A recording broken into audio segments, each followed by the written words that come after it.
okay, this is too big of a night.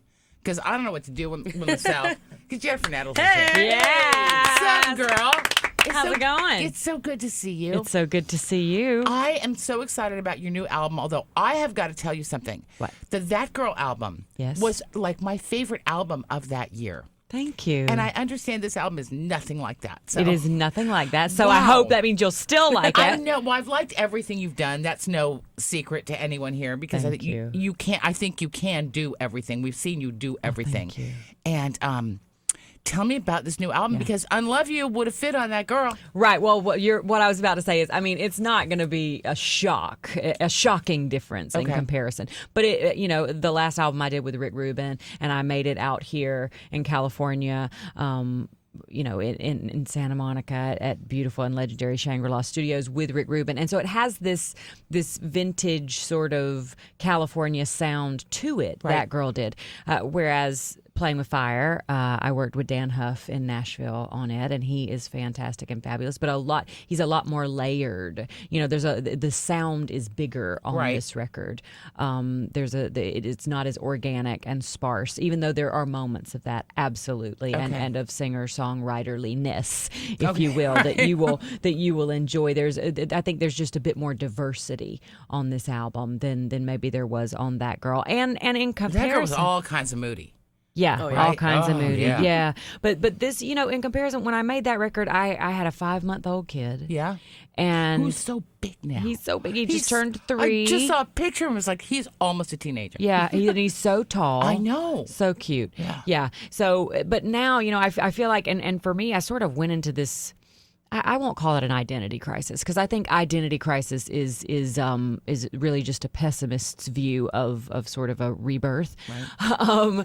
But I definitely went through through some challenges with that in becoming a mom, and I'm still settling into what is a newness and a normal and a new part of myself that has never been in my years before. And I'm sure it changes every day because he does. He's like so new and like, what's that, Mom? And you're like, well, I haven't thought about wall paint in a long time, but it's blue paint. No, darling. I know, and it's also like so since that time though, I feel like I have so much more to say. Yeah, and because of the vulnerability that sort of that identity challenge allowed, I have been emboldened by that. So. Well, you have control of someone now. You can actually say to him, "I am the boss of you." True. So maybe I'm drunk on power. There you are. You will eat this peanut butter and jelly, my darling, or you will not get anything else. That's exactly right. Yes. I have a feeling you're not that kind of mom at all. No, I am not. Although really he only eats like 5 things, let's be honest. That's all right. In reality though, once you grow up, I think it's the same way. You only like 5. There's a handful of things that you really, really like. You have your go-tos, and then maybe once a week you branch out. No, it's true, and especially for somebody like me. Like, if I find something at a restaurant that I like, I am going to, most of the time, get the same thing there every time I go. Yeah. Unless it's, unless I go 5 times a week, then I might branch out. But otherwise, it's like, no, I know I like this. I will have a positive experience if I order this You have again. that experience that in all the old movies when the old guy would sit down at the counter and go, the usual. And he's like, the usual. I'm that old man. I'm the usual gal. I'm yeah. the usual. Right? That's me. I heard something the other day that I found. I really want clarification on this. Okay. You were talking about, I think because I found it hilarious, and I want to make sure I've got this right. You were talking about Brandy Clark, who's on tour with you right now. Yes. Who I love, by the way. Who I adore. Amazing. And you were talking about, she was from Washington, and you're from Georgia, so it's a different sort of country aesthetic. You bet. That you're more swampy was the word I'd heard. For sure. Explain the swampy. Well, I'm from deep South Georgia, like literally the swamp. Okay. I joke and say I have gills, basically. but the sound there in the Southeast, and so much of the music, really most of our music in this country came from that area, of the country. And you think about the influences of gospel and of blues and currently of hip hop and R&B mixed in there with obviously country as well. But the roots of all of that music is there, and bluegrass and all of that. So it's a very different musical aesthetic than where she comes from up in the Northwest. She has a much more traditional leaning toward some of who might have been also Western country and Western. Remember when we called it that? Yes. Remember those days? Yes, I do. Yeah. So her aesthetic is much more traditional, and mine is a little bit more diverse. Where we meet and the things that we hold in common, besides that overarching umbrella of country, is also musicals. Each of our first records that we had were a mixture of where we were from, and then also musicals, which is hilarious. That is, I never in would have thought Brandy Clark in musicals. Of course, I wouldn't have thought that about you until you did one. Right on. And she's written one. No? Yes. She's written a musical. She and Shane McAnally, they wrote a musical called Moonshine, that Hee Haw musical. It's based on Hee Haw, the show that used to be on television. And it opened in Dallas, and they're trying to get it on Broadway now. She didn't talk about these things. Well, she's so busy. I know. Well, that's true. She's super busy. And I'm sure she probably wanted to, talk about her record, which also comes out conveniently in the spring. Oh, look at that. Well, there you go. Unlove You, the first. And we wrote together. Brandy and I wrote Unlove You together. Oh, I had no idea. Yeah. So Swampy meets traditional. You got it. It worked very well. Thank you. It's, how easy would it be to unlove someone? Hard. I know. You never do. No. It might change. Yeah. But that love is still there. I think if you ever really love someone, it doesn't mean you're in love with them, doesn't mean you're responsible for them emotionally. It doesn't mean a million other things. But when you love someone, you love someone. I have to rethink that. I think I dated a couple of jerks that I do not love anymore. Well, but that's true. That's a different situation. Toxic situations aside. That's true. That's true. Yes. Yeah. Yeah, for sure. But it is, she and I were having a conversation, and she started it by saying, you can't unring a bell. Yeah. And I thought, that is true. There are experiences that you have that once you have them, you can't not be under the influence of having had them, be True. it love. You can't unknow something that you just have to deal with the reality and accept it and move from it.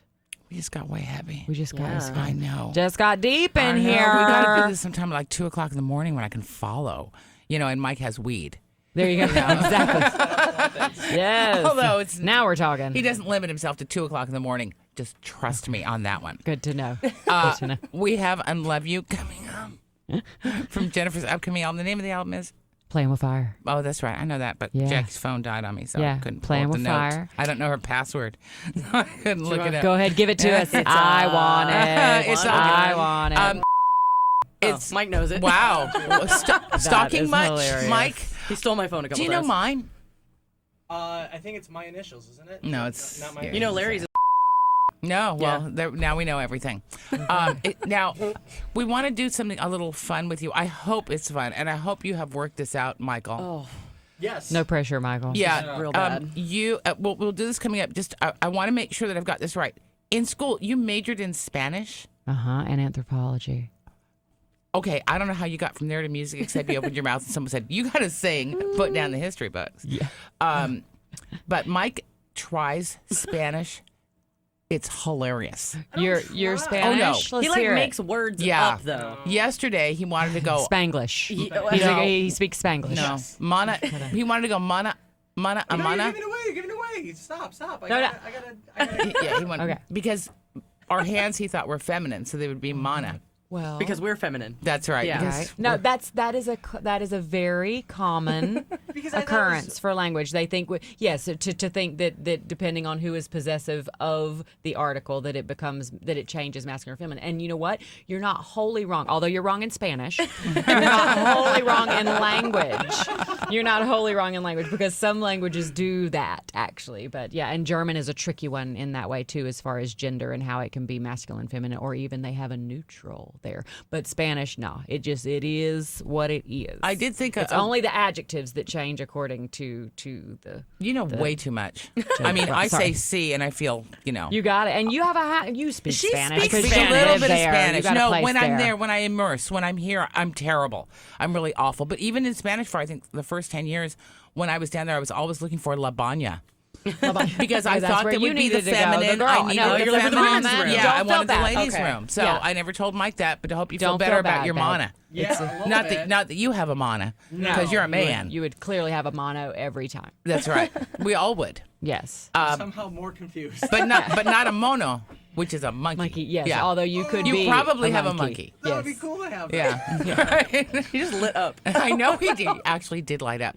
All right, so coming up, we're going to do Spanish with Jennifer Nettles. Yep. Oh, yay. Okay, more. All right. Playing with Fire. The CD, Unlove You, is coming up, and Jennifer Nettles is right here. This is a great night. I have no idea what they're going to do with this Spanish thing. I don't either. I'm waiting. So am I. I'm excited. It was like, you thought his face just lit up yesterday. He was like, I like it. We'll do it. Let's do it. All right, so we had, this should pick me up, right? I should be fine. Do you want this one? Mano y mano was, because I thought mano y mano, right? Uh-huh. All right, so this one I think is actually real. I really do think this one's real. Are we playing now? We're playing now. Oh, And is the game, is this a Spanish word? Yes. Is We this a could real also live do this- Spanish Is this a word real? in Can Spanish? you confirm that it's a word? We could also actually okay. do this with quite a few English words when we're Well, talking I about was it. asking, It's true. is this a word? All right. Like, here we what's a go. big? Do you know what a big is? What a One big minute- is? A big. When his Minnesota accent He kicks wants to in. pick up a Yeah. big. I don't know what a bag. Yeah. Yeah. So that's his- right So on. my first one is, wait. Oh. Gatto. Uh-huh. You're Yes. close. Yeah, that is. I mean, I'm assuming you're meaning cat. Yeah, but I'm from Minnesota. Yeah. Gato. And then we got, It's un gato. That's right. Yeah. Belong we with got big. Camisado. Oh yeah, that's his favorite. This is the best Camisado. one. Favorite. This one I thought for sure was real. Camisado. He uses it a lot. It actually has origins though, and could be a word. I don't Like know think like what that word hangry. Like is. Hangry? Like hungry and hungry and angry would Yeah. be hangry. Uh-huh. Like he's tired and hungry. Yeah. So that would be done. camisado. Camisado. So that's something you can use. Okay. Do you want to tell her what it means? And then my last one. This was my What is, favorite. wait, Wait, what what is does your camisado mean? camisado? Oh, yeah. Cranky/hungry. Cranky. Okay. Oh. Where the Snickers. comma it comes from Sometimes where? he's tired because he's like, I'm camisado. Okay, that Usually he goes, estoy. In a high pitch, yeah. Then my last one, my favorite one. Uh-huh. Bun de la taco. Bunday? Bun de la taco. I don't know what the bun is. Well, I don't either. That is a taco bun, or as more commonly known, Okay, a taco shell. Oh, A okay. tortilla? A bun. How about just Or tortilla. or what we might call a tortilla. Or there we go. or you could Tortilla. call it pan if you'd like to, but in Pan? your But I don't- Minnesota But accent. then you don't get to say bun, and bun's fun to say. Bun is fun to say, Well, but I okay, don't think well, bun you is guys- technically a Spanish word. Okay. And it would be pronounced boon. The more you know. There, that's exactly right. Anything you would like to teach, Mike? You don't have to We don't have at the all. time. I don't think we have the time. No, I mean there are lots of fun words for sure. Okay. My favorite is the word for bat. What is bat? Murciélago. Murciélago. Like the shortest word in history Right. becomes the longest word in well, history in I Spanish. happen to like for the same reason firefly. Hold on. No, I know dragonfly, which is libélula. Luciérnaga. Luciérnaga. Yeah. Oh, that's a beautiful Luciérnaga. word. Isn't that beautiful? Yeah. I also love yawn. To yawn. Do you know yawn? I don't know yawn. I don't know yawn. Bostezar. That's a big word for that. Ooh, I like these words. I like the way you say them. I like peanut. Oh, thanks. Cacahuate. Cacahuate. Try this one. There are some fun sounding. There are ones, some too. fun words. I want you to Yeah. try to work as many of these into not this album, but the next album. Let me tell you something. You Peanuts. laugh, but I got something I'm scheming on right now. Is that right? Right now that I want to do. Ahorita. Ahorita. Where that, yes. Yeah. That I would love to do. All I'm going to say is I would love to do a collaboration in Spanish, and I'm not going to say anything else. But Okay. I would love to do that. I want to hear cacahuate Yes. and camisado, both.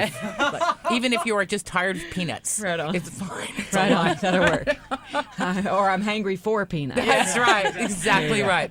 Well, we will be looking for. I know you're on tour right now with all the girls. Which Yes, is fantastic. yes, the Anything else ladies. coming up later on this year that you might be doing? Yes, well, the album is going to be released officially early May. Good. We have finally said that is happening in Okay. and an official.